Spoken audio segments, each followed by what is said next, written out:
Hey guys, welcome back to my YouTube channel. ಹೇಗಿದ್ದೀರಾ? ಎಲ್ಲರೂ ಚೆನ್ನಾಗಿದ್ದೀರಾ? ಎಲ್ಲರಿಗೂ ಸಹ ಹೊಸ ವರ್ಷದ ಹಾರ್ದಿಕ ಶುಭಾಶಯಗಳು. ಈ 2026 ನಿಮ್ಮೆಲ್ಲರಿಗೂ ಸುಖ, ಶಾಂತಿ, ನೆಮ್ಮದಿಯನ್ನು ತರಲಿ.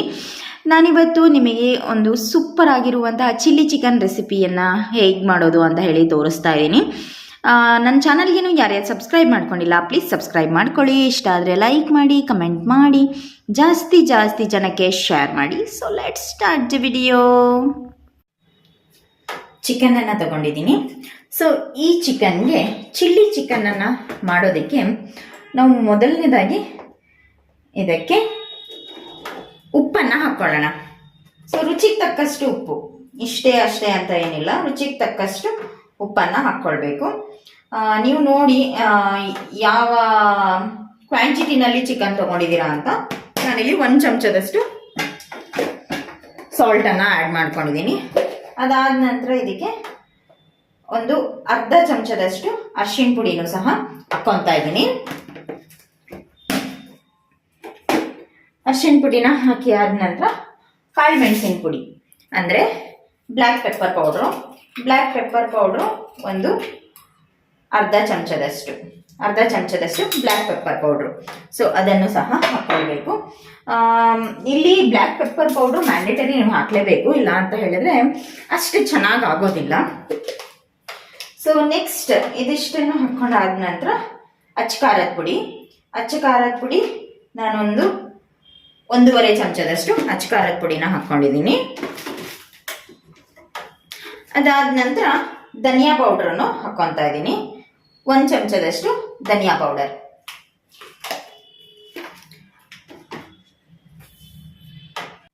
ಅದೆಷ್ಟು ಹಾಕ್ಕೊಂಡಾದ ನಂತರ ಜಿಂಜರ್ ಗಾರ್ಲಿಕ್ ಪೇಸ್ಟು. ನಾನಿಲ್ಲಿ 1 ಚಮಚದಷ್ಟು ಜಿಂಜರ್ ಗಾರ್ಲಿಕ್ ಪೇಸ್ಟನ್ನು ಇದಕ್ಕೆ ಆ್ಯಡ್ ಮಾಡ್ಕೊತಾ ಇದ್ದೀನಿ. ಒಂದು ಕಾಲು ಚಮಚದಷ್ಟು ಜಿಂಜರ್ ಗಾರ್ಲಿಕ್ ಪೇಸ್ಟು. ಸೊ ಮನೆಯಲ್ಲೇ ಮಾಡಿರುವಂಥ ಜಿಂಜರ್ ಗಾರ್ಲಿಕ್ ಪೇಸ್ಟನ್ನು ನಾನು ಆ್ಯಡ್ ಮಾಡ್ಕೊಂಡಿರೋದು. ಸೊ ಅದಾದ ನಂತರ ಇದಕ್ಕೆ 1 ಎಗ್ಗನ್ನು ಒಡೆದು ಹಾಕ್ಕೊತಾ ಇದ್ದೀನಿ. ಸೊ ನೀವು ಎಗ್ಗನ್ನು ಹಾಕ್ಕೊಳ್ಳೋದ್ರಿಂದ ತುಂಬ ಚೆನ್ನಾಗಿ ಬೈಂಡಿಂಗ್ ಬರುತ್ತೆ. ಸೊ ಅದಕ್ಕೋಸ್ಕರ ಎಗ್ಗನ್ನು ಹಾಕ್ಕೊಳ್ಳೋದು. ಸೊ ಇದಿಷ್ಟನ್ನು ಹಾಕ್ಕೊಂಡ ಆದ ನಂತರ ಸೋಯಾ ಸಾಸನ್ನು ನಾನು ಇದಕ್ಕೆ ಹಾಕ್ಕೊತೀನಿ. ಒಂದು 1/4 ಚಮಚದಿಂದ ಒಂದು ಅರ್ಧ ಚಮಚದಷ್ಟು ಸೋಯಾ ಸಾಸನ್ನು ಇದಕ್ಕೆ ಹಾಕ್ಕೊಂಡ್ರೆ ಸಾಕು. ಸೊ ಇಷ್ಟು ಸೋಯಾ ಸಾಸು. ಇದಕ್ಕೆ ವಿನೆಗರ್ ಇದ್ರೆ 1 ಚಮಚದಷ್ಟು ವಿನೆಗರ್ನ ಹಾಕ್ಕೊಳ್ಬೋದು. ಸೊ ವಿನೆಗರ್ ಇಲ್ಲ ಅಂತ ಹೇಳಿದ್ರೆ ನಾನಿಲ್ಲಿ ಲೆಮನ್ ಜ್ಯೂಸನ್ನು ಹಾಕ್ಕೊತಾ ಇದ್ದೀನಿ. ನಾನಿಲ್ಲಿ 1 ನಿಂಬೆ ಹಣ್ಣನ್ನು ಸ್ಕ್ವೀಸ್ ಮಾಡ್ಕೊತಿದ್ದೀನಿ. ನಿಂಬೆ ಹಣ್ಣನ್ನು ಹಾಕ್ಕೊಳ್ಳೋದ್ರಿಂದ ಸ್ವಲ್ಪ ಹುಳಿ ಅಂಶ ಚೆನ್ನಾಗಿ ತಾಗುತ್ತೆ. ಸೊ ಅದಕ್ಕೆ ನಿಂಬೆ ಹಣ್ಣನ್ನು ಹಾಕ್ಕೊಳ್ಳೋದು.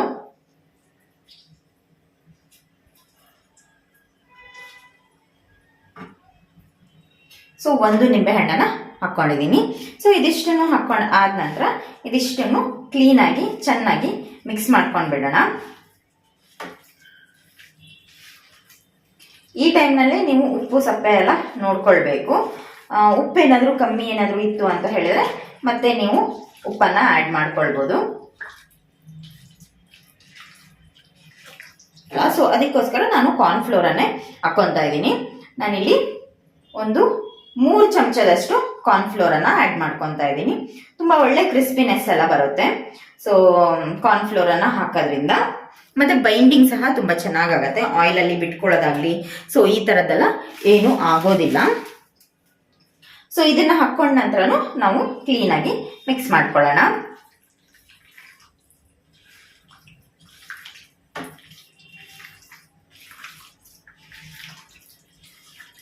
ಮೈದಾ ನೀವೇನಾದ್ರೂ ಯೂಸ್ ಮಾಡ್ತೀರಾ, ಮೈದಾ ಏನಾದರೂ ಇದೆ ಅಂತ ಹೇಳಿದ್ರೆ ಮೈದಾನು ಹಾಕ್ಕೊಳ್ಳಿ.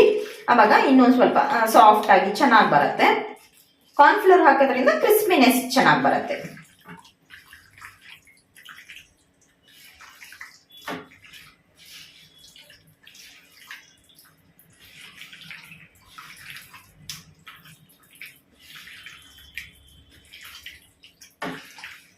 ನಿಮಗೆ ಕಲರ್ ಎಲ್ಲ ಬೇಕು ಅಂತ ಹೇಳಿದ್ರೆ ನೀವು ರೆಡ್ ಕಲರ್ ಹಾಕ್ಕೊಳ್ಬಹುದು.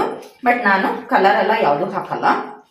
ಸೊ ನಮಗೆ ಕಲರ್ ಏನು ಅಷ್ಟು ಬೇಕು ಅನ್ಸಲ್ಲ, ಟೇಸ್ಟ್ ಚೆನ್ನಾಗಿದ್ರೆ ಸಾಕು. ಸೊ ನೀವು ನೋಡ್ಕೊಳ್ಳಿ.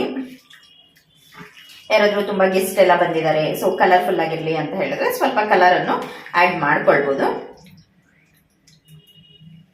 ಇಷ್ಟೇ. ಸೊ ಇದನ್ನ ಒಂದು 30 ಮಿನಿಟ್ಸ್ ಹಾಗೇನೆ ಫ್ರಿಜ್ ಅಲ್ಲಿ ಇಟ್ಬಿಡೋಣ, ಮ್ಯಾರಿನೇಟ್ ಆಗಲಿ ಚೆನ್ನಾಗಿ. ಅದು ಚಿಕನ್ ಎಲ್ಲ ಮಸಾಲೆನೂ ಅಬ್ಸಾರ್ಬ್ ಮಾಡ್ಕೊಳ್ಳಿ. ಅದಾದ್ಮೇಲೆ ಮುಂದಿನ ಪ್ರೊಸೀಜರ್ ಏನು ಅಂತ ನಾನು ನಿಮಗೆ ತೋರಿಸ್ತೀನಿ. ಸೊ ನಾನಿವಾಗ ಆಯಿಲ್ನ ಇಟ್ಕೊಂಡಿದ್ದೀನಿ. ಈ ಆಯಿಲ್ ಈ ಕಲರ್ ಇದೆ ಅಂತ ಹೇಳಿ ಕಮೆಂಟ್ ಹಾಕ್ಬೇಡಿ, ಯಾಕಂತ ಹೇಳಿದ್ರೆ ನಾನು ಈಗಷ್ಟೇ ಕಬಾಬ್ನ ಫ್ರೈ ಮಾಡಿದೆ. ಸೊ ಅದಕ್ಕೋಸ್ಕರ ಆಯಿಲ್ ಆ ಕಲರ್ ಆಗಿದೆ. ಮತ್ತೆ ಆ ಆಯಿಲು ಈ ಆಯಿಲು ಅಂತೆಲ್ಲ ಕಮೆಂಟ್ಗಳನ್ನ ಹಾಕ್ಬೇಡಿ. ಇವಾಗ ನಾವು ಏನಿದು ಒಂದು 30 ಮಿನಿಟ್ಸ್ ಮ್ಯಾರಿನೇಟ್ ಮಾಡಿಟ್ಟಿದ್ವಲ್ವಾ, ಸೊ ಅದನ್ನ ಈ ಆಯಿಲಿಗೆ ಹಾಕೊಂಡು ಫ್ರೈ ಮಾಡ್ಕೊಳ್ಳೋಣ. ಸ್ವಲ್ಪ ಲೋ ಫ್ಲೇಮೇ ಇರಲಿ ಇನಿಷಿಯಲ್ ಅಲ್ಲಿ.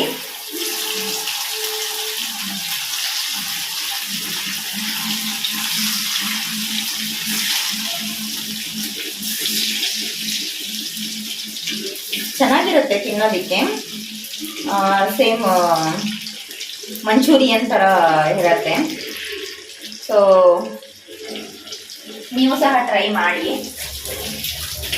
ನಾನೀಗ ಇಲ್ಲಿ ಹಾಕ್ಕೊಂಡಿದ್ದೀನಿ, ಲೋ ಫ್ಲೇಮ್ ಇದೆ. ಒಂದು ಸ್ವಲ್ಪ ಫ್ಲೇಮ್ನ ಜಾಸ್ತಿ ಮಾಡ್ಕೊತೀನಿ ಇವಾಗ, ಸ್ವಲ್ಪ ಜಾಸ್ತಿ ಅಲ್ಲ. ಸೊ ಅಷ್ಟು ಫ್ಲೇಮ್ನ ಇನ್ಕ್ರೀಸ್ ಮಾಡ್ಕೊಂಡಿದ್ದೀನಿ. ಇನ್ಕ್ರೀಸ್ ಮಾಡಿಕೊಂಡು ಅದನ್ನಿವಾಗ ಎರಡೂ ಸೈಡು ಕ್ಲೀನಾಗಿ ಬೇಯಿಸ್ಕೊಳ್ಬೇಕಾಗತ್ತೆ. ಅಂದರೆ ಚಿಕನ್ ತುಂಬ ಚೆನ್ನಾಗಿ ಬೇಯಬೇಕು, ಲೋ ಫ್ಲೇಮ್ನಲ್ಲೇ ಬೇಯಿಸ್ಕೊಳ್ಬೇಕು. ಇಲ್ಲ ಅಂತ ಹೇಳಿದ್ರೆ ಮೇಲ್ಗಡೆ ಎಲ್ಲ ಬರ್ನ್ ಆಗಿಬಿಡತ್ತೆ, ಒಳಗಡೆ ಎಲ್ಲ ಹಸಿ ಹಸಿ ಇರುತ್ತೆ.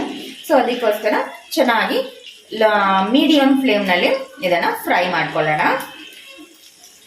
ಫ್ರೈ ಮಾಡ್ಕೊಂಡಾದ್ಮೇಲೆ ನಾನು ನಿಮಗೆ ತೋರಿಸ್ತೀನಿ. ಇವಾಗ ಇದನ್ನು ಹಿಂಗೆ ಟರ್ನ್ ಮಾಡ್ಕೊಳ್ಳೋಣ. ನಾನು ಆವಾಗಲೇ ಹೇಳಿದೆ, ನಾನು ಯಾವುದು ಅಡಿಷ್ನಲ್ ಆಗಿ ಕಲರನ್ನೆಲ್ಲ ಯೂಸ್ ಮಾಡಿಲ್ಲ. ಸೊ ನಿಮಗೆ ಬೇಕು ಅಂತ ಹೇಳಿದ್ರೆ ನೀವು ಕಲರನ್ನು ಆ್ಯಡ್ ಮಾಡ್ಕೊಳ್ಬೋದು, ಓಕೆನಾ. ಸೊ ನಾನಿದೇನು ಖಾರದ ಪುಡಿನಲ್ಲಿ ಏನು ಕಲರ್ ಇದೆ ಅಷ್ಟೇ ಇದಕ್ಕೆ ಹಾಕಿರೋದು, ಮತ್ತಿನ್ಯಾವುದು ಕಲರನ್ನೆಲ್ಲ ಹಾಕಿಲ್ಲ.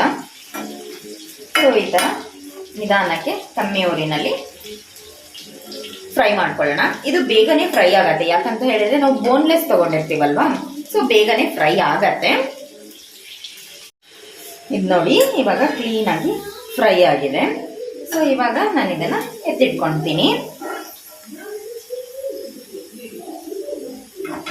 ತುಂಬ ಚೆನ್ನಾಗಿ ಫ್ರೈ ಆಗಿದೆ ಇದು. ನೆಕ್ಸ್ಟ್ ಒಂದು ಪ್ಯಾನನ್ನು ಇಟ್ಕೊಳ್ಳಿ. ಪ್ಯಾನ್ನ ಇಟ್ಕೊಂಡು ಅದಕ್ಕೆ ಆಯಿಲನ್ನು ಹಾಕ್ಕೊಳ್ಳಿ.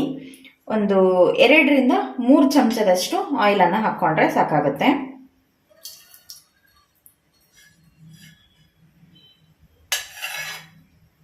ನಾವಿದಕ್ಕೆ ಸಣ್ಣದಾಗಿ ಕತ್ತರಿಸ್ಕೊಂಡಿರುವಂತಹ ಬೆಳ್ಳುಳ್ಳಿಯನ್ನು ಹಾಕಬೇಕು. ಈ ಥರ ಸಣ್ಣದಾಗಿ ಕತ್ತರಿಸ್ಕೊಂಡಿದ್ದೀನಿ. ಸೊ ಆ ಒಂದು ಬೆಳ್ಳುಳ್ಳಿನ ಇದಕ್ಕೆ ಹಾಕಬೇಕು.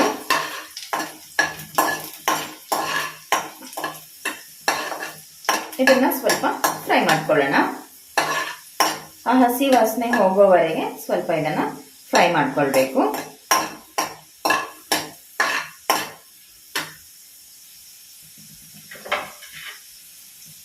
ಅದಾದ ನಂತರ ಇದಕ್ಕೆ ಹಸಿರು ಮೆಣಸಿನ್ಕಾಯನ್ನು ಸಣ್ಣದಾಗಿ ಕಟ್ ಮಾಡ್ಕೊಂಡಿದ್ದೆ, ಸೊ ಅದನ್ನು ಸಹ ಆ್ಯಡ್ ಮಾಡಿದ್ದೀನಿ.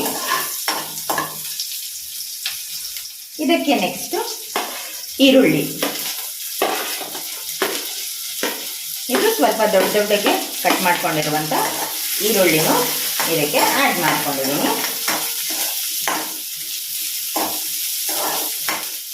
ಈರುಳ್ಳಿ ಹಾಕ್ಕೊಂಡಾದ ತಕ್ಷಣ ಕ್ಯಾಪ್ಸಿಕಮ್, ಒಂದು ಅರ್ಧ ಕ್ಯಾಪ್ಸಿಕಮನ್ನು ನಾನು ಇದಕ್ಕೆ ಹಾಕ್ಕೊಂಡಿದ್ದೀನಿ.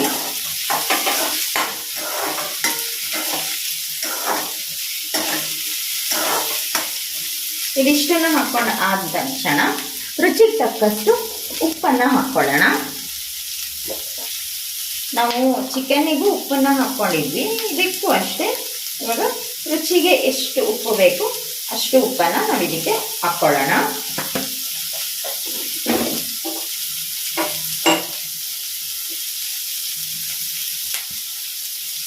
ಉಪ್ಪನ್ನು ಹಾಕ್ಕೊಂಡಾದ ನಂತರ ಚಿಟಿಕೆಯಷ್ಟು ಕಾಳು ಮೆಣಸಿನ ಪುಡಿ ಅದನ್ನು ಸಹ ಹಾಕ್ಕೊಂಡಿದ್ದೀನಿ.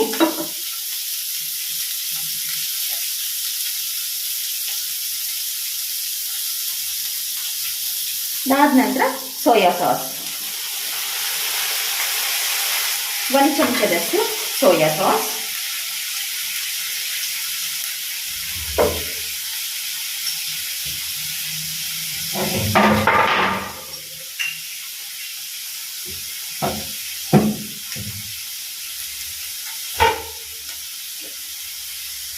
ಸೋಯಾ ಸಾಸ್ ಹಾಕ್ಕೊಂಡ್ಮೇಲೆ 1 ಚಮಚದಷ್ಟು ಚಿಲ್ಲಿ ಸಾಸನ್ನು ಹಾಕ್ಕೊಂಡಿದ್ದೀನಿ.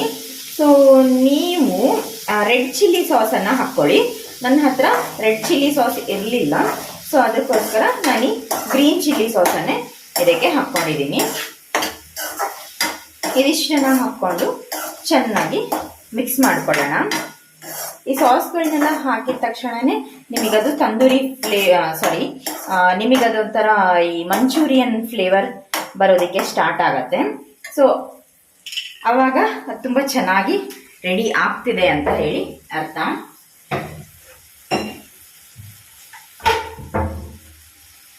ಕೆಲವೊಬ್ರು ಈ ಟೈಮ್ನಲ್ಲಿ ವಿನೆಗರ್ ಹಾಕ್ಕೊತಾರೆ. ನಾವಿಲ್ಲಿ ವಿನೆಗರ್ ಹಾಕೋ ಅವಶ್ಯಕತೆ ಇಲ್ಲ.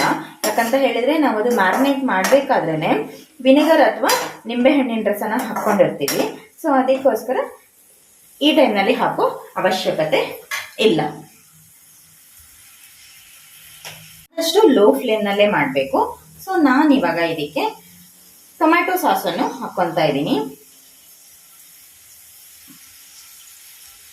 1 ಚಮಚದಷ್ಟು ಟೊಮ್ಯಾಟೊ ಸಾಸ್. ಟೊಮ್ಯಾಟೊ ಸಾಸ್ ಇಲ್ಲ ಅನ್ನೋರು ಟೊಮ್ಯಾಟೊ ಕೆಚಪ್ಪನ್ನು ಹಾಕ್ಕೊಳ್ಬೋದು. ಇಲ್ಲ ಅಂದರೆ ಅದನ್ನು ಸ್ಕಿಪ್ ಮಾಡಿದ್ರು ನಡೆಯುತ್ತೆ, ಏನೂ ಪ್ರಾಬ್ಲಮ್ ಇಲ್ಲ. ಇದನ್ನೆಲ್ಲ ಕ್ಲೀನಾಗಿ ಮಿಕ್ಸ್ ಮಾಡ್ಕೊಳ್ಳೋಣ.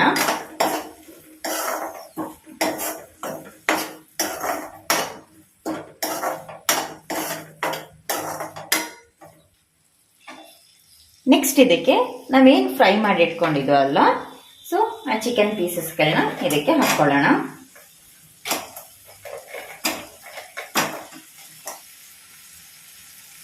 ನೀವು ಇದನ್ನ ರೆಸ್ಟೋರೆಂಟಲ್ಲಿ ತಿಂತೀರಾ ಅಂತ ಹೇಳಿದ್ರೆ ನಿಮ್ಗಿದು 2 ಪ್ಲೇಟ್ ಚಿಲ್ಲಿ ಚಿಕನ್ನು. ನಾವು ಮನೆಯಲ್ಲಿ ಮಾಡ್ಕೊಂಡಿರೋದ್ರಿಂದ ನಮಗೆ ಮನಸ್ಸು ಇಚ್ಛೆ ಎಷ್ಟು ತಿನ್ಬೇಕು ಅನ್ಸುತ್ತೋ ಅಷ್ಟು ಮಾಡ್ಕೊಳ್ಬೋದು. ಇಷ್ಟನ್ನು ಹಾಕ್ಕೊಂಡು ಚೆನ್ನಾಗಿ ಮಿಕ್ಸ್ ಮಾಡ್ಕೊಳ್ಳೋಣ. ನೋಡಿ ಕಲರ್ ಎಲ್ಲ ಏನಕ್ಕೆ ಇದ್ದೇ ಎಷ್ಟು ಮಸ್ತ್ ಕಲರ್ ಇದೆ ಅಲ್ವಾ?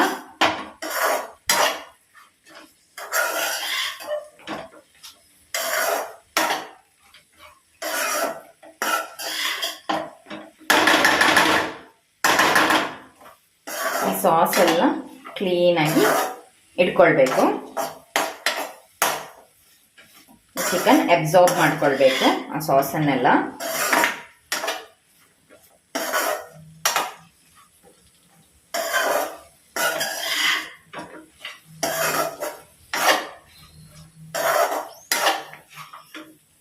ಹೇಗೆ ಕಾಣ್ತಿದೆ?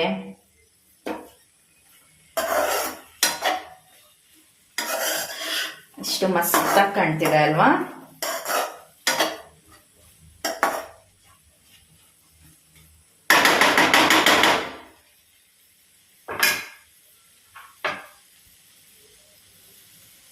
ನಾನು ಇದಕ್ಕೆ ಮೇಲ್ಗಡೆಗೆ ಕೊರಿಯಾಂಡರ್ ಲೀವ್ಸ್ ಅನ್ನ ಕಟ್ ಮಾಡಿ ಇಟ್ಕೊಂಡಿದ್ದೀನಿ. ಸೊ ಅದನ್ನ ಹಾಕ್ತಾ ಇದ್ದೀನಿ. ನೀವು ಇದಕ್ಕೆ ಸ್ಪ್ರಿಂಗ್ ಆನಿಯನ್ ಅನ್ನು ಮೇಲ್ಗಡೆ ಹಾಕೊಳ್ಬಹುದು, ಗಾರ್ನಿಶಿಂಗಿಗೆ ಚೆನ್ನಾಗಿ ಕಾಣಿಸುತ್ತೆ. ಮಿಕ್ಸ್ ಮಾಡ್ಕೊಳ್ಳಿ.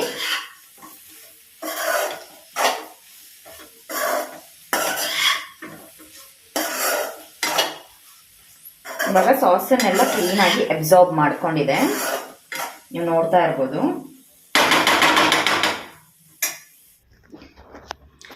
ಸೊ ನೋಡಿದ್ರಲ್ಲ ಹೇಗೆ ಚಿಲ್ಲಿ ಚಿಕನನ್ನು ಪ್ರಿಪೇರ್ ಮಾಡ್ಬೋದು ಅಂತ ಹೇಳಿಬಿಟ್ಟು.